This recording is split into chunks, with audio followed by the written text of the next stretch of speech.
Magandang umaga, Karambola, Aliw, Channel 23 at DWIZ 882. July 11, 2025, Friday. Ako si Conrad Banal, kasama natin Joel Laksamana. Good morning sa iyo, pare. Magandang umaga po sa inyo lahat. Magandang umaga, maya-maya si paring Jonathan De La Cruz nandito na po. Mapapanood at mapapakinggan ang Karambola sa aming news website www.dwiz882am.com. I-download DWIZ 882 app para makapanood kayo live, Facebook, YouTube. Kung maaari, follow, subscribe, like, share, and comment. Mapapanood din ang Karambola nationwide sa Digital Free TV, Aliw Channel 23 at DWIZ News TV. Meron yan, Signal, Sulit TV, Satellite, TV Plus, at GMA for the Box. Good morning. Good morning sa inyong lahat. Yung mga mababait, magagalang, mga bastos, mga troll, mga taga-subaybay ng Karambola. Good morning sa inyong lahat. Happy birthday. Hindi. Birthday. Pag may birthday, meron pare? ka ba gustong ayaw batiin? Wala pa ngayon, pare. Ako hindi ko binabate si Roda Salas. Ang aking kasamahan dyan sa Rotary Club Makati Dasmariñas. Happy birthday. Hindi. Wag na lang natin batiin, baka magpadala pa to ng pansit. Oo, baka magalit, pare. Magdadala pikon yan eh. Magalit. Pikon, wag na lang. Magpalala ng Pero anyway, tanghon, pare. hindi ka namin binabati ng happy birthday, Roda Salas. Ayan. Okay na ba yun? Tama na yun? Sige, ayos yun. Okay. Wala kang ayaw batiin? Wala pa ngayon, pare. Oo, wala pa. Ayaw mo naisip, batiin? Oo. Okay. Ay, Ito po, mainit na mainit. Ito ang usap-usapan. Lahat ata ng pahayagan, ito ang headline. Ang taripa na ibinagsak ng US, kasusulat lang kay Marcos, ni Trump. Ni President Trump sa US. At ang binigay sa atin, 20%. Ako, Tinaasan pa, pare. from 17%. Dati 17 lang to eh. Pero ang tagal na nito di ba? Start of the year, naging April, naging ngayon July. April, Ngayon, August na naman. Final na ba yung August, too? Meron kasing kumakalat sa business, pare, yung taco. Alam mo ba yung taco? Anong tako, pare? Trump always chickens out. Baka umatras din. Ba't naging 20% kung dating 70%? Parang hindi atras yun. Ang matindi ron, tayo, from 17, ginawan 20. Yung Vietnam, 46, ginawan 20 rin. Kapantay lang natin. Ganun, pare. Parang hindi na pag-iisipan. Ang Singapore, 10 lang. 10 lang. And then, Walang galaw. Sa Thailand, 36, walang galaw. Di Indonesia, 32, walang galaw. Tayo lang ang inakyat. Ha? Hindi, yung Malaysia, inakyat din, 24 to 25%. Tayo, 17 to... to 20. Kakampi ba natin to Paano talaga? kakampi natin to? Hindi. We have a special relationship with the United States. Yun ang sinasabi nila. Bakala pumuposisyon tayo laban sa Hindi, China. ikaw naman. Kaya sa atin kasi, kaya-kaya nila tayo. Ever since ganyan na maski sa trade negotiations, di ba? Wala tayong laban sa trade negotiations, di ba? It's off the table. Nung pinag-uusapan yung trade, nung pinag-uusapan nung panahon ni President Duterte, di ba? Yung bases.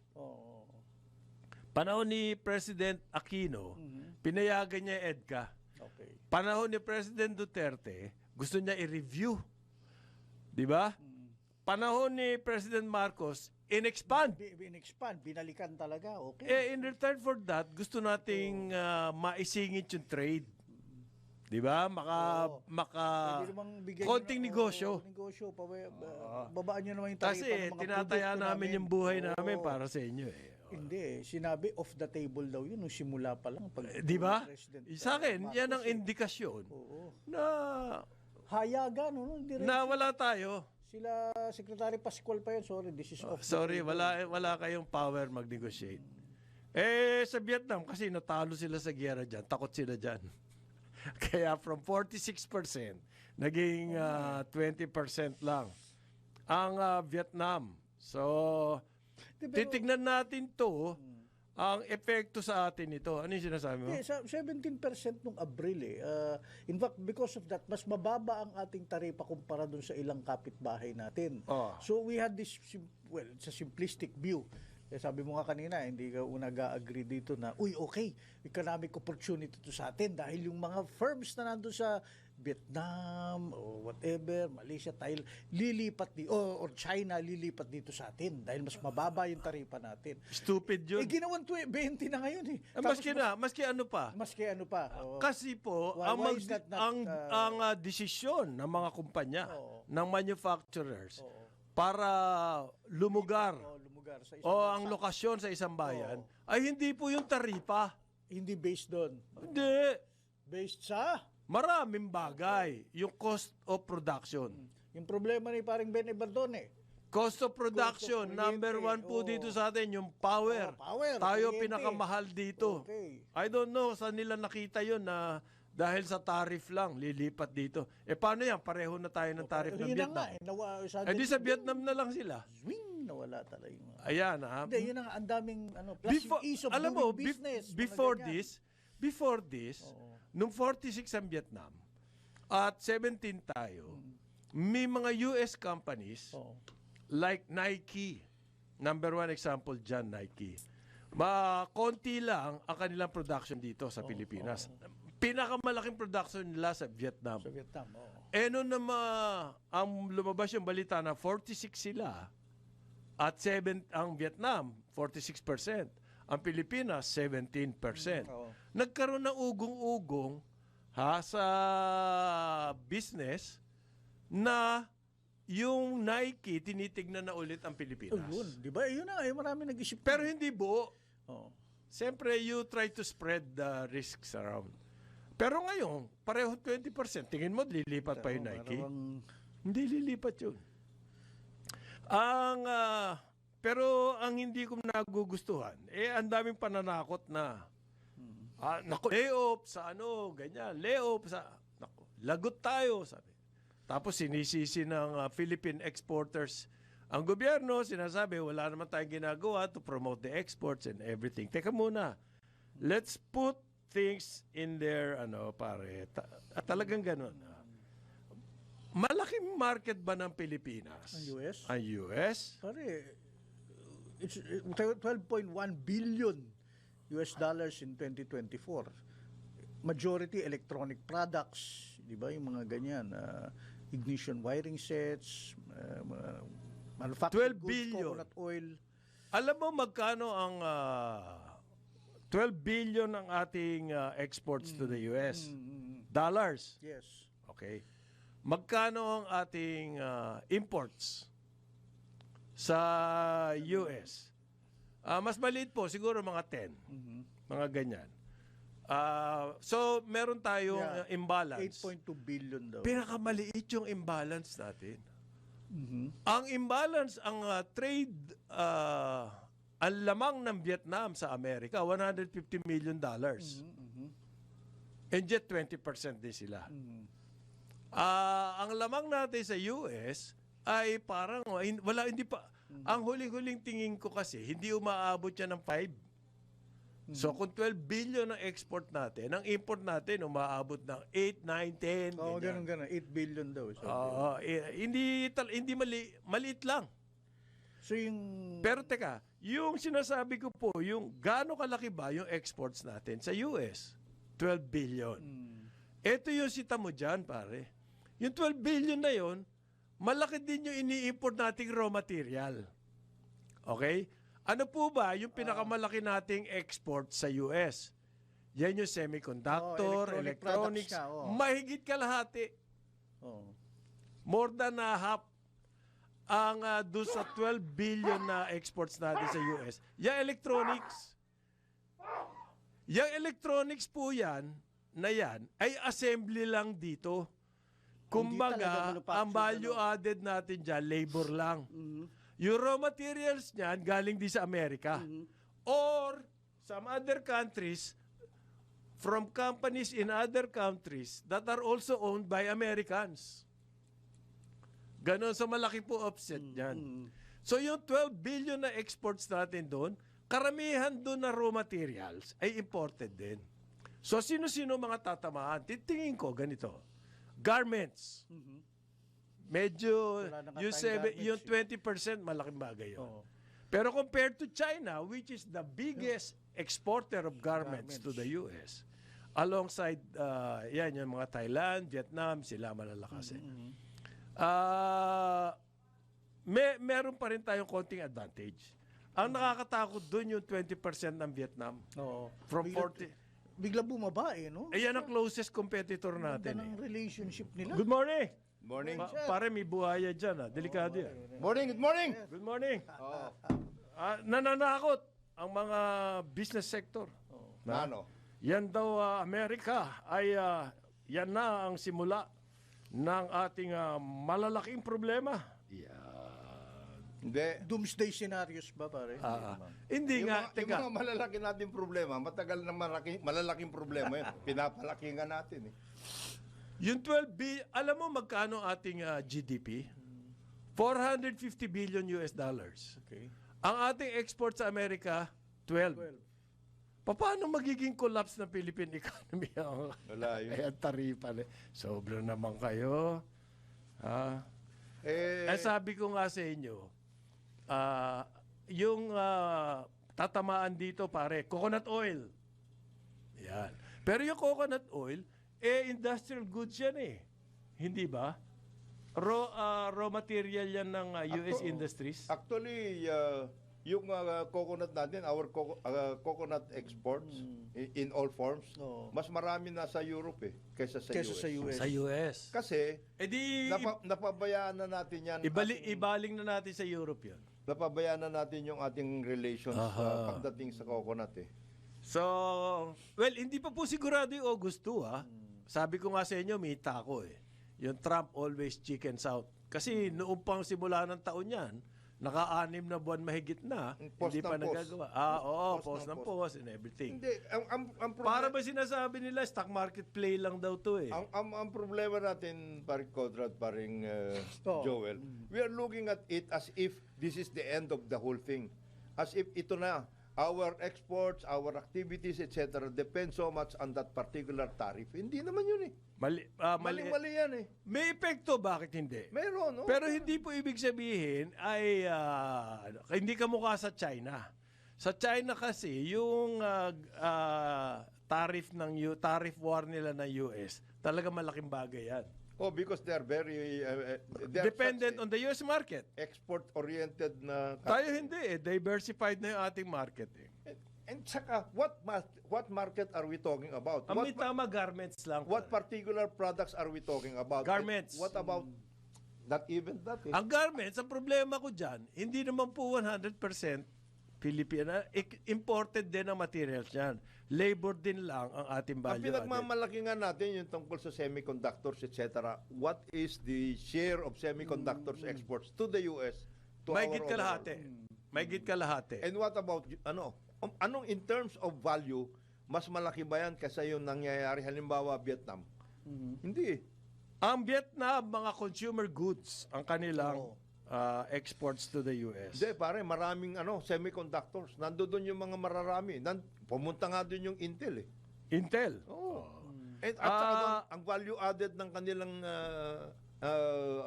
products na semiconductors, etc. Ito pare, mas malaki. tinitignan ko eh. Apparel, neat, whatever, 200 million ang ating exports to the US. Sa ang electrical, 6.4 billion. Okay, susunod doon po yung mga machinery, mga parts, ganyan lahat. 1.5 billion. Okay. Yung garments hindi gaano pala 200 million lang. Okay. Yang fruits, vegetables, nuts, 360 billion. Yan. Yan ang mga tatamaan. Yan well, sa 20%, Yes. ang tatamaan US consumers. Yes and no yan eh. Kasi necessity sa kanila yung binibili nila sa atin eh. Hindi naman luxury items to eh. Hindi naman finished products, raw material ng mga corporation, except the garments. Pero yung garments, karamihan dyan na binibili sa atin, baby, dress. Yung mga handkerchief. Wala na yung mga pantalon-pantalon, yung mga t-shirt. Nawala yung ating Natalo na tayo sa Vietnam eh. Vietnam at saka Bangladesh, talo tayo. Okay. Well, anyway, yung pong, eto puro mga senaryo lang to. Kasi yung August 2 deadline na yun. Lalakad nga doon si Decgo at saka si Secretary Roque. Thank you. Bakit napapa-thank you ka? What? Sila na nga yung kumausap nung nakaraan eh. Okay. After na nakipag-usap sila, Tumaas. tinaas tayo Tinaas to lalo. 20. Oo, Thank parang- you. Kaya nga thank Hindi, you. so mabalik. Ano ang counter me? Lagyan naman to. Ano ang counter Nagpapa-thank you ka eh. Masama nga yung nangyari. Thank you nga eh. Bakit nga? Ano yung countermeasures talaga ng gobyerno natin kung gano'n? Wala daw tayong measure. Wala tayong counter. We won't hit back. Tatanggapin natin yon. In the first place, what can we do we'll to have hit? to go down sa And then may nagsasabi sektor, gamitin daw yung EDCA, yung mga ganyan. Kasi hindi na nga umubra Hindi yun na nga eh. umubra The yan. table nga eh. Ang tingin nga sa ating colony pa rin tayo. Ang tingin nila sa Vietnam, takot sila We have dyan to kasi race to the bottom. natalo sila. Ganun. Pero hindi, sa akin yung goods, we can adjust. Oo. Kasi yung pong market natin sa US, hindi naman ganun kabigat eh. Pwede natin dalhin sa Europe or Middle East. ASEAN. ASEAN, marami tayong ganyan. Ang mas sa akin, ang mas epekto nito, kung ano po mangyayari sa US economy dahil dito sa tariff. Okay? Ang assessment sa Amerika, karamihan ng analyst na napapakinggan natin, magkakaroon po ng epekto slowdown sa US economy. Kasi it takes time. Ang aim ng Amerika, kaya magtataas ng tariff, para mabuhay yung local industries at yun na lang ang bilhin ng mga Amerikano. Hindi na imported from China. But that will take time. Diba? May lag yan. Meanwhile, ano mangyayari? Ang nakikita po nila, mag-slow down ng US economy. Magkakaroon, hindi na soft landing. Global Hard landing. Okay? Ano po mangyayari dyan? Pag nag-hard landing economy ng US, apektado buong mundo. Okay. Ang tinitignan ngayon dito sa atin, sa mga negosyante, ay yung interest rates sa Amerika. Yan po ang number one tool ng Fed sa economic tool nila. Halimbawa, pag nagkaroon ng recession sa Amerika at nagpakawala ng pera ang Fed, ay inflation yon. Ang mangyayari, ang Fed ngayon, hihigpitan. Ngayon, pag tayo hindi sumabay sa Fed, meron po kasing tendency ang Philippines na kapag mataas ang interest rate sa Amerika, ay lumilipad doon lahat ng dollars, pera. Hindi, Lugi tayo ron. kaya nga merong kaya nga ang inaasahan ng Trump administration, itong pagpasa nitong big beautiful bill nila, tariff and taxes na workout nila, which will balance off for purposes of re-energizing the US economy. Yan ang inaano nila. Kaya nagbabanatan sila pati sa Fed eh. Tinitira nila si Powell. Gusto nila pa-resignin to si Pinaparesign Powell. na nila yan But si Powell is a lawyer. Alam niya kung ano yung batas. So hindi niya kaya-kayang... Oo. Kaya tinitira siya ng katakot-takot. But, I think kumbaga, sa US meron din reset. yes, mayroon sila. Merong reset. Super ang reset ng Super US. reset sila. Super ang reset. Ang tinitingnan po ng mga buong mundo, gaano katagal Yung magkaka-effect yung Yung reset nila. Meantime, ano po mangyayari? Ngayon, Okay, yeah. I think the approach should be more long term than sa atin. Sa atin, Napakaano we have to natin build our, knee jerk ang mga reaction natin, we won't hit back. Hindi. You cannot hit back. Kailangan- Wala ka naman i-hit back eh. Meron ka bang pang hit back? Ikaw talaga. Wala Hindi, naman eh. hindi. Kaya nga, Akala nga natin yung EDCA at ano hindi, hindi pala eh. kung ako sila dyan sa economic team, etc., this is the time for us to reassess our situation completely. Ano ba? Mag-reset din Tarif tayo. ba ang ano natin, ang main problem natin? Hindi naman eh. Ang main problem natin are still the basics. I think ang akin, Wala have really shifted power, utilities, infrastructure, yung pa rin eh. So where are we going to do start working out? Yun ang let's start dapat na- shifting to a more domestic-led Tapos yung oriented yung import development, yung pare, ating oo. import substitution program Oo. hindi naman nangyayari eh. Hindi naman tayo export-oriented economy. Consumption nga tayo. Hindi tayo export-oriented economy. So yung malaki ba dagok sa atin yan? Meron mga epekto. Meron. May Pero mga hindi po industries. ganun kalaki. Okay?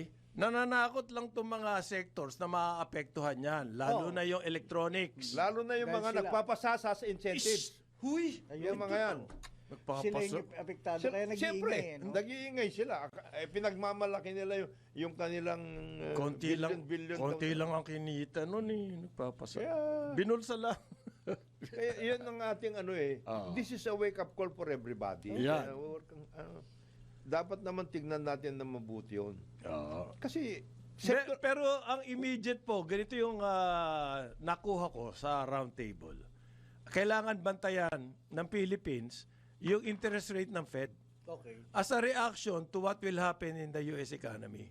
At dito sa atin, hindi tayo pwedeng independent of the Fed move, Federal Reserve. Kasi, yun nga pong tendency ng Pinoy na kapag tumaas ang rate sa US, lumilipad dun yung pera. So, kailangan natin sabayan yun. So, yung move ng Bangko Sentral natin mag-ease to, para bumaba po ang interest at tumaas ang investment. Yung domestic market nga yung gusto natin nandoon lang yung link na nakikita nila. Hindi doon sa actual merchandise exports. Doon po sa financial aspect, nung sa effect noong tariff, Sa doon sa financial financial aspects. Kailangan mag-ingat tayo, no? Kundi, ililipad din. Ayan ang malaking balancing act natin. mabuti na lang ang ating BSP governor is, alam niya yung mga ganyan. At saka hindi uto-uto. Hindi ito. Hindi ka mukha ng iba economic managers. Madaling mauto. Tinatanong daw si Roque, ma'am, ano pong gagawin? Teka, magmi-meeting pa kami. yun. Ayun. So wala kang ideya kung ano. Hindi. They want to stick to the tried and tested yung Na magmi-meeting. Na mali. liberalization Yun, pa rin. they want to stick to the tried and tested losing strategy. Putang. Yun ang napag-aralan nila eh. Yan yung, diba? Tried yung and mga- tested losing. na ineffective. Yan. And galing. This is the Aha. Kaya mali yung kanilang basa ng Einstein theory. Oo. Mali? Bakit? Yung definition ng insanity. Insanity. Kaya nagagalit si Doing Rene- the si same Rene thing over and Pamintuan. over again and expecting different Different results. results. Thank you. Yan po, insane ka. Kaya nagagalit yung kaibigan ko si Rene Pamintuan dapat daw. Eh, alam mo yan, Agricultural, rural Yung development. world trade na yan, US pa ka na. Sila rin ang nag-ano yun eh. Yung liberalization, yung US din yan. WTO, nagsimula sa GATT. No. Nagtapos naging WTO. US, hindi ba nga nando sa Seattle noon, ang laki-laki demonstration Binagbabakbak. ng APEC? Oo, dahil gusto ng Amerika, sila nagsimula ng free trade, mga ganyan. etc. Okay. Openness to foreign direct investment. Ayan. Siyempre, Gusto So ng tapos mga yung manager buong mundo, natin. sumunod na doon, Oo. at saka ngayon gusto nilang baguhin. baguhin. I-reset nila ang buong mundo. Ganun eh. Ay, ito ang sinasabi ito narinig ko isang comment lang.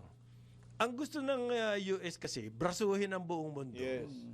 Para masunod yung gusto Gusto nila. nila. Brasuhan. Wala. Ano sila ngayon? Ang problema nila, ang US mismo, hindi na competitive yung mga industries. Para maging competitive yung industries nila, babrasuhin nila yung buong mundo. The world has changed.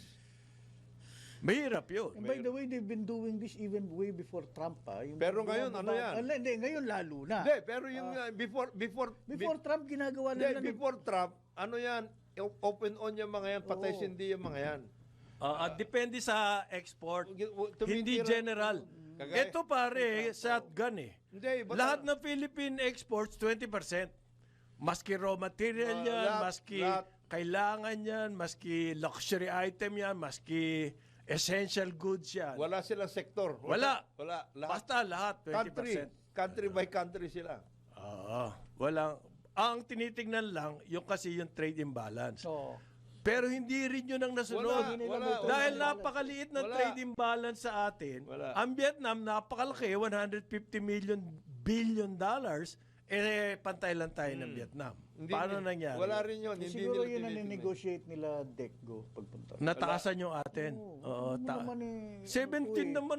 Gawin mo ng 20. Ayan. Para kang naniniklihod.